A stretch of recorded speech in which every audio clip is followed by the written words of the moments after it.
What's going on, Patriots fans? And today I'm going to be going over my grades for the Patriots free agent signings up to this point. And yes, obviously, free agency is not done yet. But as we go past the first and the second and kind of the third waves of free agency, we're getting closer to the end of it. So this is who the Patriots have brought in right now is probably pretty close to who they're going to end up having overall at the end of free agency. So I thought it'd be good to put a kind of a grade on each player that they brought in so far, and then at the end, kind of give an overall grade for how I would give this free agency. And for context, I kind of created my own grading scale. So like an A plus signing is a 4.0, an A is a 3.7, an A minus is a 3.4, and a B plus is a 3.2, so on and so forth. So just for reference, that's how I'm actually like, coming out to a number grade for this offseason. But I wanted to just get right into it. I'll start with Kevin Byard.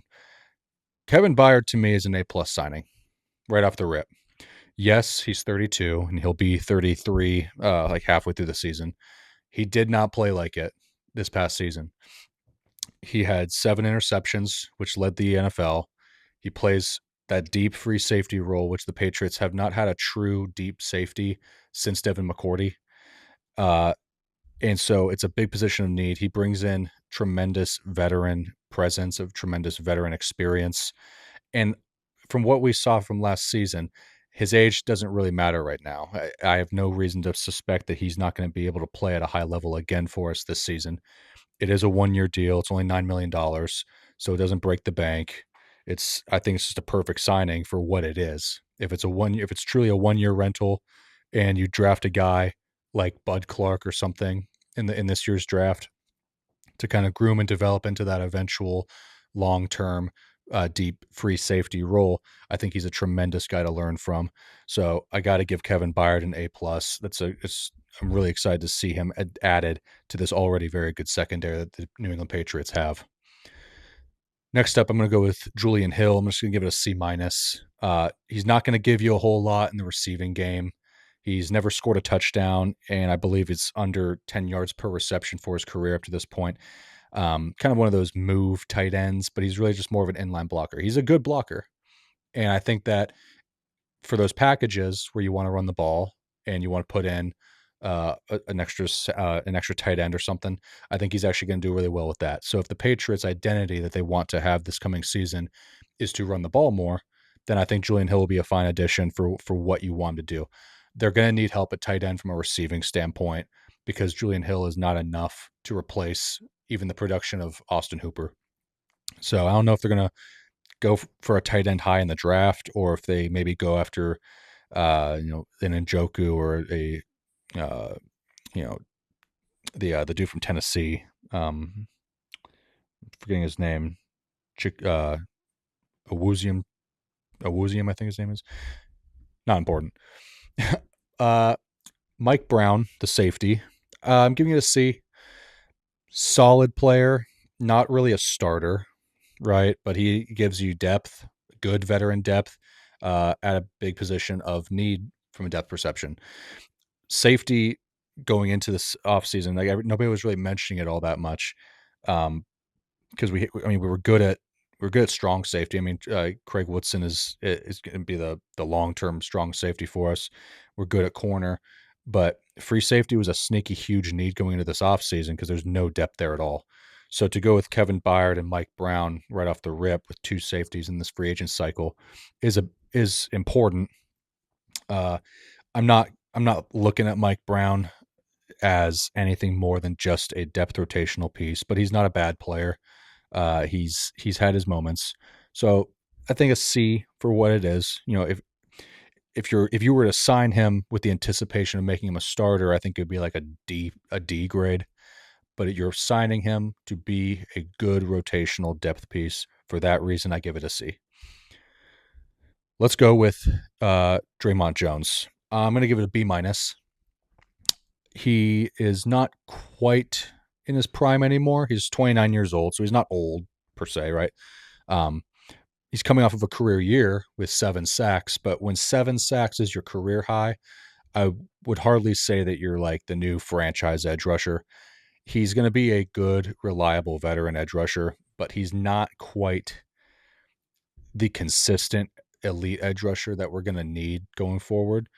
Um, they always say that like like a number one receiver is a little overrated, and that's fine. I would understand that, but edge defender is not one of those positions that I believe in that concept. I believe that most great teams do have an elite edge rusher, at least one. So I do hope that they go for a an edge rusher high in the draft this season because I do think we need it. He's not he's not the youngest guy in the world, but he's a good, solid edge rusher with a veteran experience. He knows Mike Vrabel already. He's played for him before, so I'm by no means upset with the signing. I think B minus is fair. I think he's I think he's definitely better than a C player. He's not average. He is above average at least a little bit. So I do like Draymond Jones for a B minus grade. Let's go to Reggie Gilliam, giving it a D plus.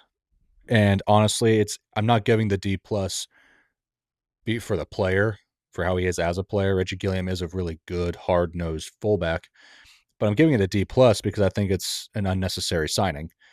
I think it's a waste of cap space. I think it's a waste of a roster spot because I think Jack Westover did a fine job for us.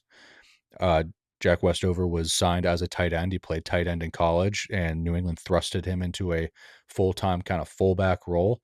And I think he held his own, and I think he did a fine job. So, and he would have been cheaper, to be honest. So, signing of Reggie Gilliam, good player.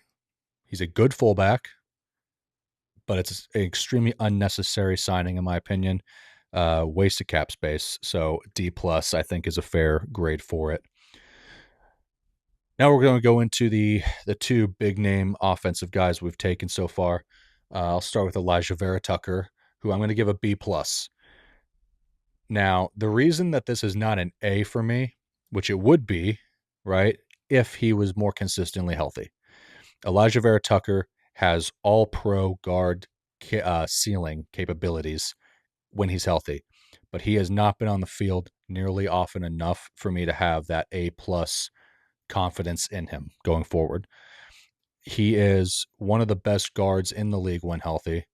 It's a big signing for us because it's a big position of need. If you're gonna move Jared Wilson inside to center, you're gonna need another good guard to put on that left side and make life maybe a little bit easier for guys like Will Campbell. So I'm gonna give it a B plus solely for his lack of staying healthy this up to this point. But he's a very, very good guard, and I think that it was a really important signing for the New England Patriots. And lastly is Romeo Doubs, who I'm going to give a B plus grade to. And when I didn't realize that Romeo was a free agent this season until kind of later. I just didn't notice. And when I did see that he was a free agent, I knew he was going to be a Patriot. To be honest, he just seems like a Patriot receiver. And I know that the Patriots were high on him when he was coming out of Nevada. He is not a true number one receiver, right? Some guys like Steve Smith, though, and some other talking heads on NFL Network or wherever else, they'll tell you that the film says that Romeo Doubs has number one receiver potential. He was not that in Green Bay for kind of a multitude of reasons. He didn't always have great, reliable, consistent quarterback play. I do like Jordan Love, but some Jordan Love also missed a little bit of time. But Green Bay never prioritized getting a number one receiver. They're kind of like New England in that sense. They had a bunch of twos and threes. They spread the ball around like crazy. And so for that, you never really saw Romeo Doubs jump off the page statistically. But when you watch him on film, he plays a lot like Tyler Lockett to me, which I kind of like. You see the big Guardian cap, and I think he mostly wears it just as precaution because he doesn't have a massive injury history. He's averaged like 1.5 games missed per season up to this point, which is not enough for me to care, to be honest. But he's a really good route runner, and like Tyler Lockett knows that he's smaller. He might know that he's a little bit more on the fragile side. So what does he do? He goes down, he protects his body, he does all the necessary things to, keep his football longevity going. Romeo, I've seen him play a little bit of the same style. He is 6'2", 205, so he's not a small guy by any means. He is an outside receiver, but he actually has some inside outside versatility, which versatility is traditionally a big thing with that the Patriots love. They love seeing it from linemen, they love seeing it from defensive backs, linebackers, whatever else. They like seeing it from wideouts too. Um, because he has number one receiver upside and potential, and the fact that he has really reliable hands, he's a good route runner, and he's still young. He's only 25, I think, 25, 26. So they're going to have the potential to have him for a long time. It's a B plus signing. It's I'm also giving it a B plus because as of right now, we still don't have the true number one receiver.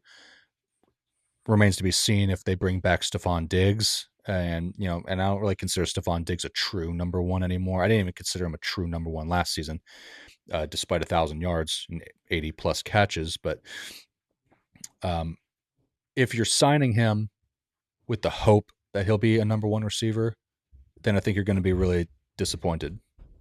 But I do think a B plus is fair.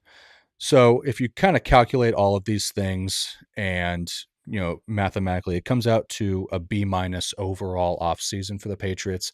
I think that's perfectly fair. There was a lot of fans, a lot of talking heads that did not think that the Patriots were going to be very aggressive in this free agent cycle, but they came away with some really solid veteran talent like Kevin Byard, Romeo Dobbs, Elijah Vera Tucker, and Draymond Jones. Um, and we'll see if they can still swing a trade. Who knows?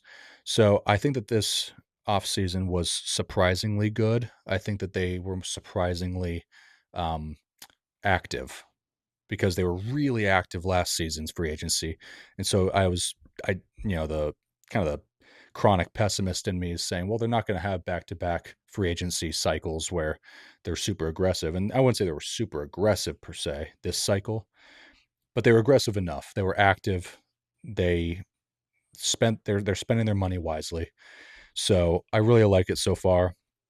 And I'm excited for the draft. Let's finish this thing strong and build this roster. And you know, why not? Why can't we make it back, right? Why can't we make it back to the top and represent the AFC in the Super Bowl again? We got the quarterback, we got the coach, and we have what I believe to be an upgraded roster. So that is my offseason grade, B minus overall. But I really like the guys we brought in, and we will just have to see how the draft goes. I'm really excited. And with that said, if you like the content, consider subscribing. I really appreciate it. We're trying to build this one up, and I'm gonna try to do my best to make sure I create good content for everybody. Because Lord knows you guys got plenty of options on YouTube. So the fact that you're here watching mine is much appreciated. So consider subscribing, liking, all that good stuff. And I will see you guys in the next one. Thank you.